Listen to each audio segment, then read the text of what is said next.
G'day guys, welcome to Shenke Garage. So in this episode, going to paint the inside of the interior and then also install some sound deadener on the inside of the cabin. Just a quick one, if you want to help support the channel, head over to the Shenke Garage merch store. I'll put a link in the show notes below. So with that, we'll jump straight into the video.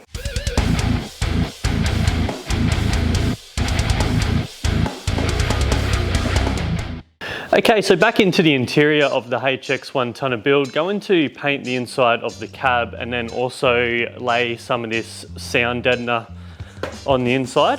Just to give a bit of an update, I've been smashing out a fair bit of work off screen the last few days, just doing a heap of work on the interior and getting it all finished off.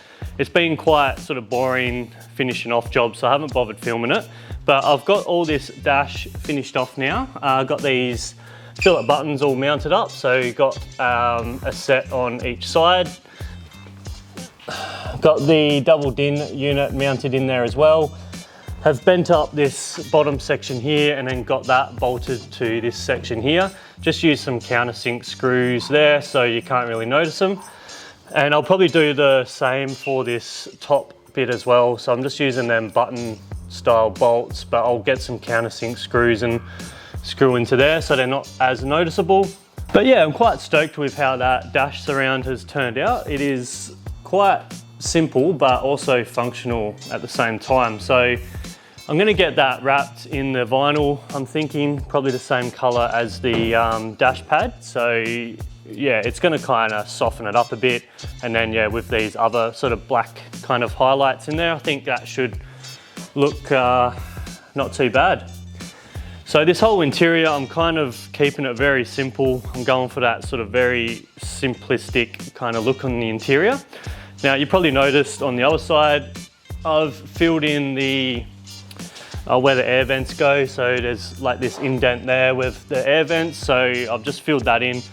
What I've done there was use some MDF and screwed it into there. So just cut out a piece of MDF the same size that fits into that indent and then screwed it in and just gone over with some fiberglass filler. So I still need to sand that back and then probably put some more in there just to get it nice and smooth, and then the vinyl can be wrapped over the top of that.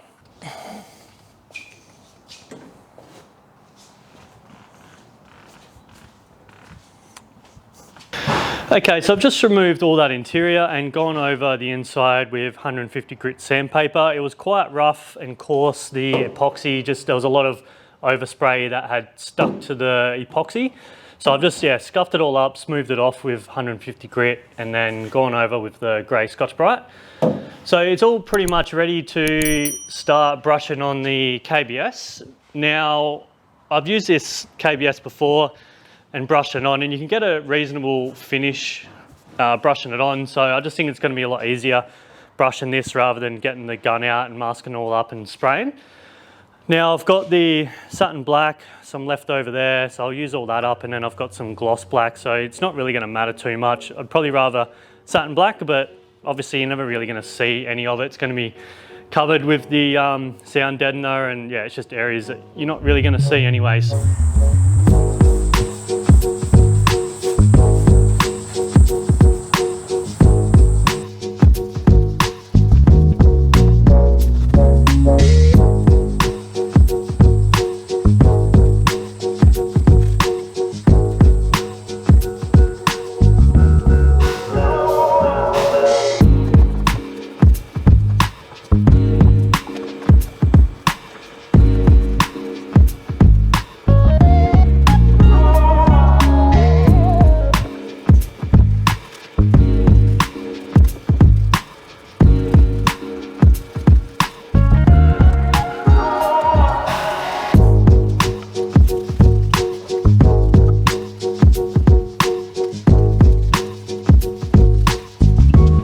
Okay, that is the KBS all brushed on.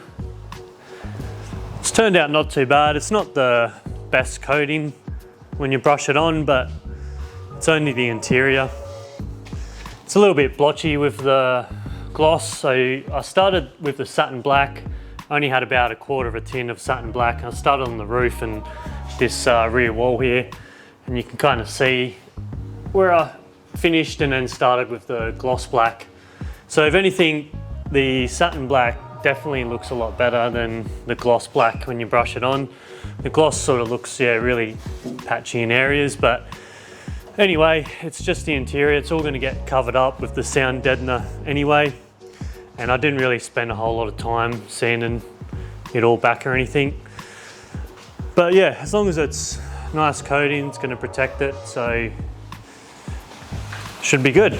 Okay, the sound deadener that I'll be using is from Car Builders, and there's many different types of brands on the market, but I just opted for this Car Builders.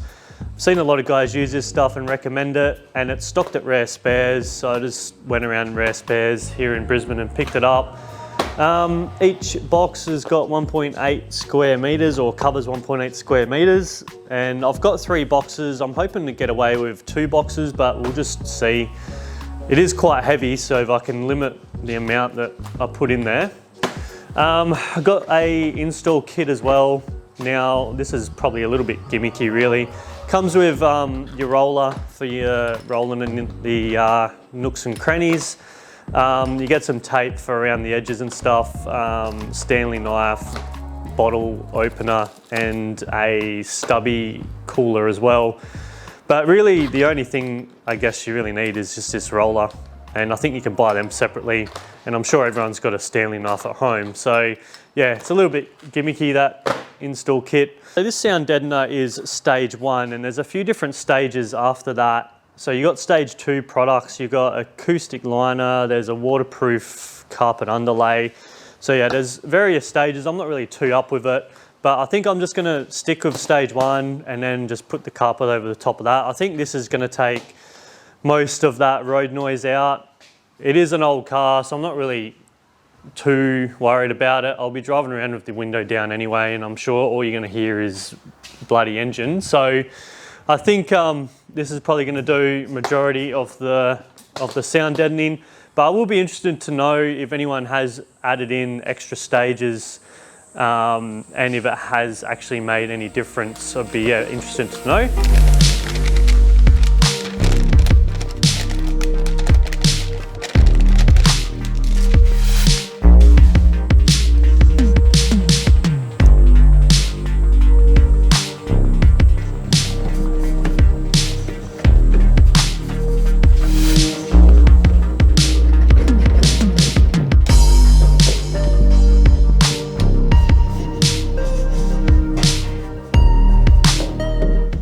Okay, so I've just used up 1 box. Sorry, I've got the UFC playing here. I should pause that.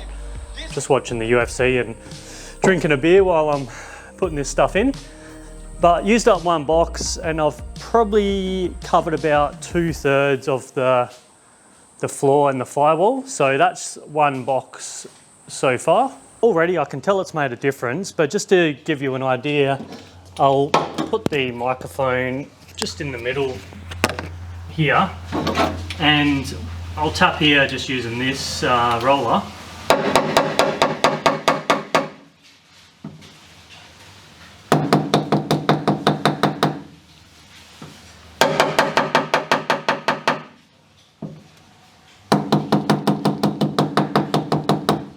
So yeah, you can definitely tell it's made a difference already. But yeah, it's pretty straightforward to install. You just peel off the sticky back paper, lay it on where you want it, and then you just go over it with this roller. And then on the other end, you can just use that to get in the little tiny crevices. You can get little tears in it if you need to stretch it out. So just here, it sort of had to be stretched a fair way and it just sort of tears. But if you use that tape, you can just put that tape over there. But yeah, it's pretty workable really. Just got to put a bit of elbow grease into it and keep working it. And then sort of any areas that you need to cut out, it's pretty easy to cut them little areas out with the Stanley knife.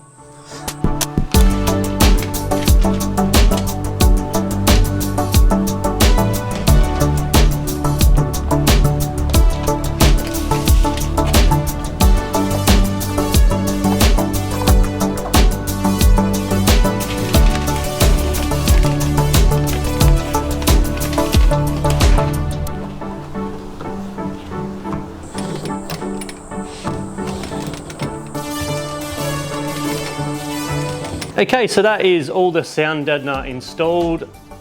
Ended up going all the way to the top of the firewall there, and then on the sides here, these pillars all the way to the roof, and then this back wall as well. So I used about 2¼ boxes for that, and I've still got a little bit left over, so I might put some on the inside of these doors here, just on this outer skin, and then maybe some on the roof as well. I'm just not too sure whether you can stick it to the roof. I'm just thinking maybe over time the heat from the roof may deteriorate the sticky back, and it might sort of drop down, but I'll have to do some research whether you can put it on the roof. But yeah, pretty much all done now. There's just, I've got that tape, so I'll go around anywhere that's kind of got some gaps, I'll put some tape. Anywhere that's sort of cracked from stretching it, so just around here, I'll put a little bit of tape around there. But for the most part, that's pretty much all done.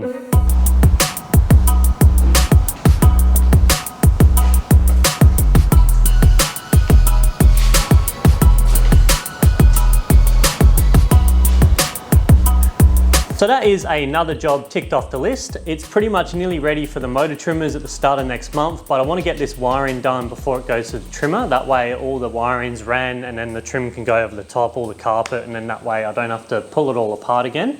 So I've got a guy coming around, he's going to give me a hand to get all this wiring done in the next couple of weeks.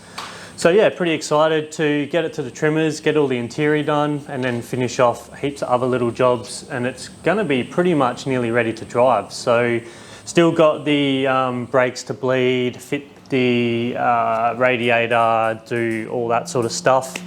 But for the most part, it's getting very close to being drivable, that's for sure. So I guess with that, if you like what I do and want to help support the channel, hit that subscribe button. I'm coming up to 6,000 subscribers, so I guess the next milestone will be 10,000. So I really appreciate it if you could help me grow the channel, reach that 10,000 milestone. Feel free to share the channel on your socials. If you are new to the channel, highly recommend checking out the playlist for the HX1 tonner build. So I'll put a card up in this corner, so click on that card and it's the very first episode of the build all the way to the latest. So have a binge on that. Also leave a comment. I'm always reading the comments, and I do try and respond to most comments. It might take me a couple of days to respond, but yeah, I do try and respond to all of them. So we'll see you next time on Shenke Garage. Cheers.